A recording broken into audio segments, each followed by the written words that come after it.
Michal Martin, only a fucking fool, would bring in Hitler's first law and claim to be the first in the fucking world.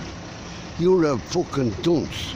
A secondary school teacher didn't know Hitler's first law, and I got an F in history. And I know what Hitler's first law and Hitler's second law was. They're called Hitler's strange laws. You'll find them in the Trials of Nuremberg by Lord Russell Liverpool. I read it in 1973.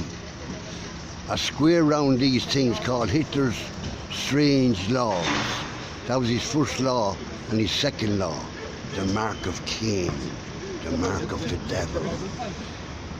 Ban for the body and ban for the soul. That's why the devil hates it. Ban smoking and ban street music.